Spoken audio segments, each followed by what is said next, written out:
Next है question number 10, जिसको वे कर देते हैं आई से। अब इस क्वेश्चन को सॉल्व करने के लिए हम लोग इसको थोड़ा चेंज करते हैं। 0 से π/4, ऊपर है sign X plus cos x, नीचे है 9 + 16। साइन 2x के साथ हम लोग एक जोड़ देते हैं और एक घटा देते हैं, और प्लस में है साइन 2x। नेक्स्ट स्टेप में 0 से π/4 sine X plus cos X upon 9। अब एक काम करते हैं, 16 का यदि इस एक से मल्टीप्लाई करें तो हमें मिलेगा 16 + 16, और जो शेष पद ये दोनों बच रहे हैं मल्टीप्लाई विद 16, इसमें से कॉमन ले लेते हैं माइनस, तो -16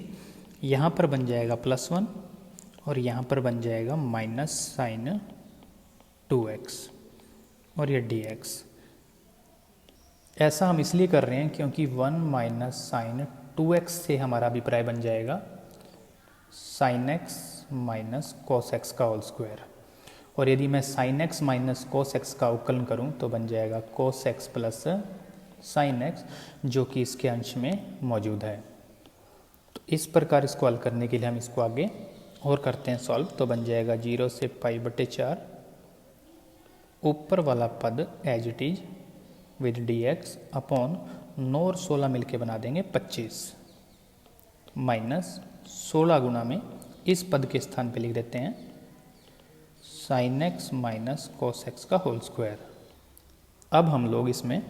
sign x minus cos x को मान लेते हैं t। Let sine x minus cos x is equal to the t। इस आधार पर इसका अवकलन जो कि बनेगा cos x plus sine x into d x is equal to the d t. अब हम जो इसकी लिमिट है उसको भी चेंज करते हैं। जब x का मान π/4 होगा तो t जो कि इससे मिलकर बना हुआ है ये कैंसिल होकर बनाएगा 0, और जब x का मान 0 होगा तो t का मान बन जाएगा -1। इस आधार पर हमारा इंटीग्रेशन बदल जाएगा, -1 से 0 ऊपर dt और नीचे होगा 25 माइनस 16 t², जिसको थोड़ा और हल करने के लिए हम लोग -1 से 0 dt, 25 को लिख देते हैं 5 का स्क्वायर, और 16 t² को हम लिख देते हैं 4t का होल स्क्वायर, ये विद माइनस। अब ये x के जैसे काम करेगा, जिसके साथ गुणा में हमारे पास है 4, तो हमें अंत में 4 का भाग भी देना है। अब ये जो सूत्र बन रहा है ये बन रहा है वास्तव में dx upon a² minus x² का इंटीग्रेशन का, जिसका आंसर होता है 1/2a log a plus x upon a minus x modulus. इस सूत्र का प्रयोग करते हैं तो हमारा आंसर बन जाएगा 1/2a into log a plus x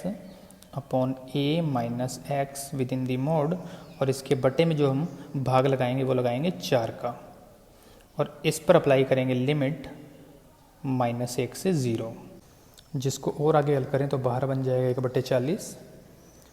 upper limit का मतलब t का मान रखेंगे 0, तो बन जाएगा log 5/5 यानी 1, माइनस log लोअर लिमिट का मतलब t का मान रखेंगे -1, तो बन जाएगा 1/9। log 1 का मतलब होता है 0, तो शेष बचा 1/40 गुना में ये वाला माइनस जो है इसको घात में शिफ्ट कर देते हैं, log का जो होता है गुणधर्म उससे, तो बन जाएगा सिर्फ log 9, क्योंकि 1/9 की घात -1 का मतलब बन जाएगा log 9। उसके बाद log 9 के स्थान पर हम लोग लिख रहे हैं log 3 का होल स्क्वायर। घात आगे शिफ्ट कर दें तो 2/40 और log 3, जिसका उत्तर बनेगा 1/20 और log 3, जो कि आपके क्वेश्चन का फाइनल आंसर होगा। नेक्स्ट है क्वेश्चन नंबर 11, जिसके अंदर इंटीग्रेशन है 1/e से e तक, और अंदर जो फंक्शन है उसको ठीक करके लिखें तो वो है 1/x और log x की पावर में 1/3, और साथ में है dx, जिसको नाम देते हैं i। अब यहाँ पर log x का अवकलन हमारे पास मौजूद है, तो log x को मान लेते हैं t, जिसका अवकलन बन जाएगा 1/x गुणा में dx इज इक्वल में dt, जिससे ये इंटीग्रेशन चेंज हो जाएगा, ऊपर dt और नीचे बन जाएगा t की पावर में 1/3। अब चेंज करते हैं लिमिट को। जब x का मान 1/e है तो t का मान log 1/e, जिसका मान होगा -1, और जब x का मान e है तो t का मतलब बनेगा log e, और log e का मतलब बन जाएगा 1, यानी इसकी लिमिट बन जाएगी -1 से 1। अभी यदि इसका इंटीग्रेशन करें तो ये है t की पावर में -1/3, तो घात में 1 जोड़ दिया और उसी घात को बट्टे में लिख दिया, जिस पर लिमिट है -1 से 1। जिसको आगे सॉल्व करें तो यहाँ से बनेगा 2/3, ऊपर आके बन जाएगा 3/2, कांस्टेंट है तो बाहर कर दिया, और यहाँ पर t की पावर में बन रहा है 2/3, जिसकी लिमिट है -1 से 1, जिससे 3/2 अपर लिमिट का मतलब 1 की पावर 2/3 यानी 1। अब -1 की पावर जो 2/3 है उसको समझने के लिए इसको यूँ लिख देते हैं, जिसमें घात के ऊपर घात हो तो घातों का गुणा, यानी ये बन जाएगा -1 का स्क्वायर और इसकी पावर 1/3, जिसका उत्तर बनेगा 1 की पावर 1/3 यानी कि 1। तो यहाँ से लोअर लिमिट भी 1 ही आने वाली है, तो ओवरऑल आंसर बन जाएगा 0, जो कि आपका फाइनल आंसर है। क्वेश्चन नंबर 12 में इंटीग्रेशन है 0 से π/4 और अंदर फंक्शन है sin 2x गुणा में cos 3x dx, जिसको हम i के इक्वल मान लेते हैं। अब इस क्वेश्चन को करने के लिए इंटीग्रेशन के अंदर हम 2 से गुणा और 2 का भाग करते हैं, और cos वाले पद को पहले ले लेते हैं क्योंकि उसके अंदर कौन बड़ा है, और लिमिट 0 से π/4, 1/2 बाहर, लिमिट सेम, यहाँ पर है 2 cos a sin b, जिसका फॉर्मूला होता है sin a + b minus sin a - b। यहाँ पर हमने 2 cos a sin b का फॉर्मूला यूज़ किया है, sin a + b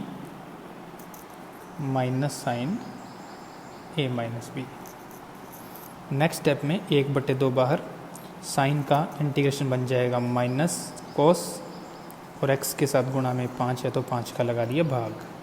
minus sign का इंटीग्रेशन फिर से माइनस कोस, तो माइनस माइनस प्लस कोस। इस पर लिमिट अप्लाई करते हैं 0 से π/4, जिस पर अप्लाई करते हैं अपर लिमिट, तो 1/2 बाहर, अपर लिमिट का मतलब x के स्थान पर रखेंगे π/4, तो यहाँ पर बन जाएगा -1/5 और कोस 5 π/4 और plus cos π/4, minus lower limit का मतलब x के स्थान पर रखेंगे 0, तो यहाँ पर आ जाएगा -1/5 कोस 0 और प्लस में कोस 0। यहाँ पर कोस 45 का मान 1/√2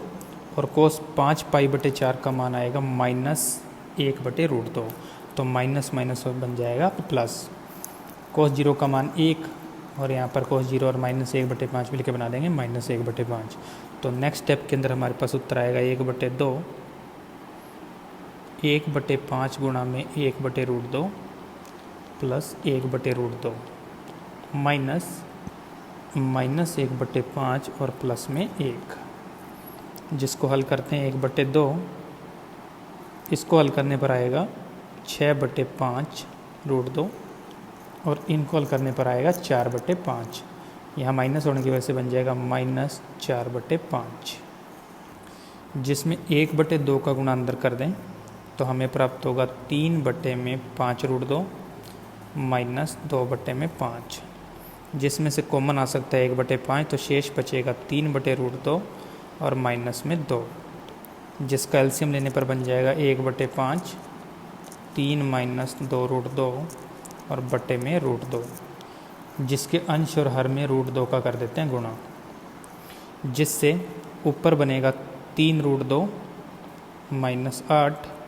और बटे में बन जाएगा 5 और √2 का गुणा 2, तो ओवरऑल वैल्यू बन जाएगी 10। सॉरी, यहाँ पर 8 के स्थान पर बन जाएगा 4, जो कि आपके क्वेश्चन का फाइनल आंसर होगा। नेक्स्ट क्वेश्चन में इंटीग्रेशन को सॉल्व करने के लिए हम लोग log x को t मान लेते हैं, क्योंकि log x का कोई डायरेक्ट इंटीग्रेशन हम लोगों को नहीं आता। लेकिन हमारे पास log x का अवकलन 1/x मौजूद नहीं है, इसलिए हम लोग x को मान लेते हैं e की पावर t, यानी log x बराबर t माने या x की जगह e की पावर t माने एक ही बात है, जिसका अवकलन करने पर हमें प्राप्त होगा dx इक्वल टू e की पावर t इंटू dt।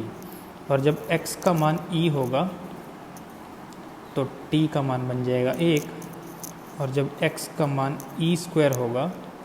तो t का मान बन जाएगा 2। इस आधार पर हमारा इंटीग्रेशन बन जाएगा 1 से 2 1/t minus 1/t square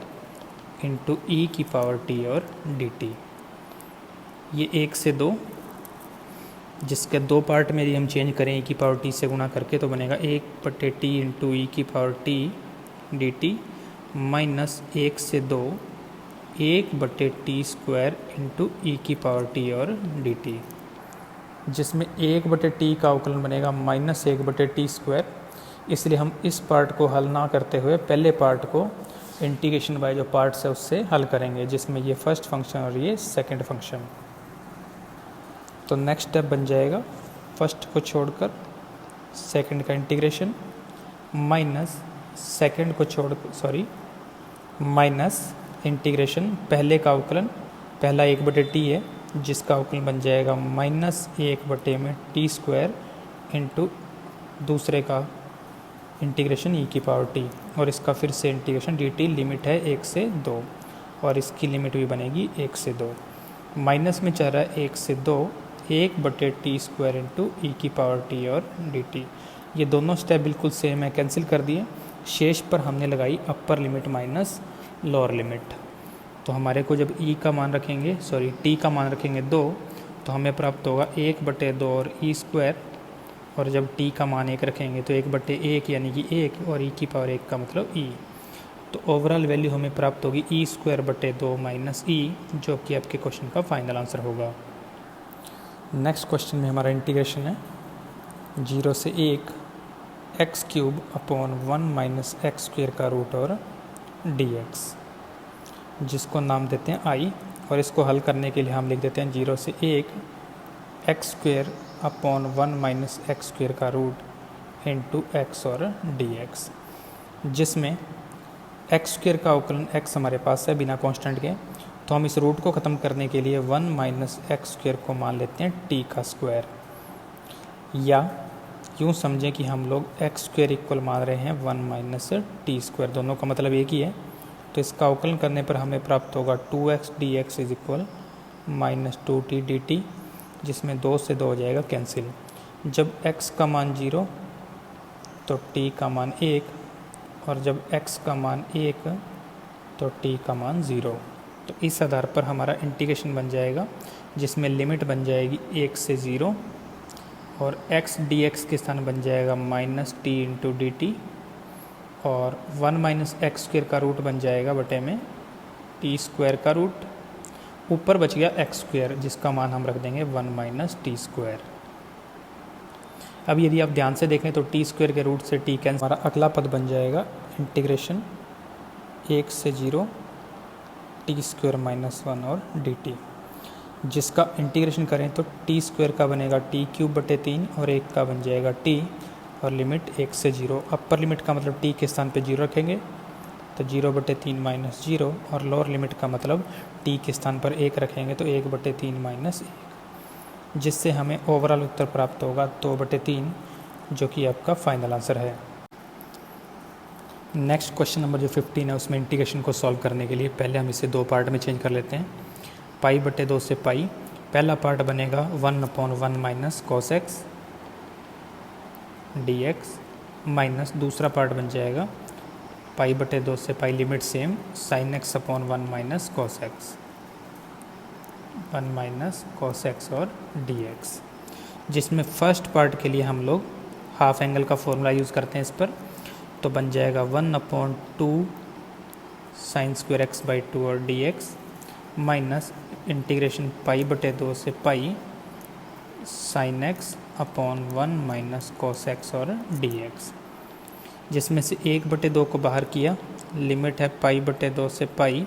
sine square ऊपर जाएगा तो बन जाएगा cosec स्क्वायर x/2 और dx माइनस इंटीग्रेशन π/2 से पाई और sine x upon 1 minus cos x और dx, जिसमें cosec स्क्वायर का इंटीग्रेशन बन जाएगा माइनस कोट और x/2 के साथ जो x है उसके गुणज में है 1/2 तो उसका लगा देंगे भाग। तो फर्स्ट स्टेप में 1/2 cosec स्क्वायर का बन जाएगा माइनस कोट x/2 और बटे में 1/2 जिसकी लिमिट है π/2 से पाई। दूसरे स्टेप में देखिए 1 माइनस cos x का अवकलन बन जाएगा sin x, या नीचे का जब पूरा अवकलन ऊपर होता है तो इसका आंसर बन जाएगा log नीचे वाला फलन यानी 1 माइनस cos x जिसकी लिमिट है π/2 से पाई।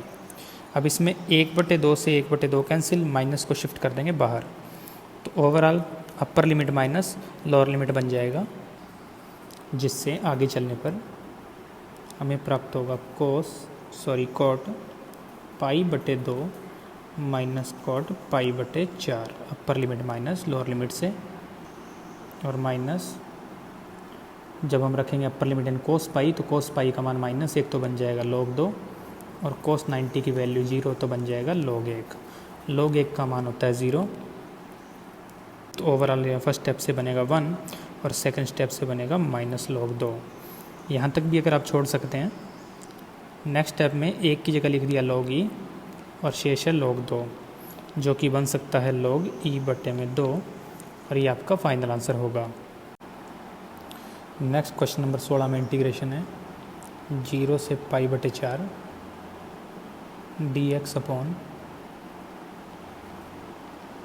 4 sin square x plus 5 cos square x, जिसको नाम देते हैं i, जिसको आगे हल करने के लिए हम अंश और हर में cos स्क्वायर x का भाग देते हैं।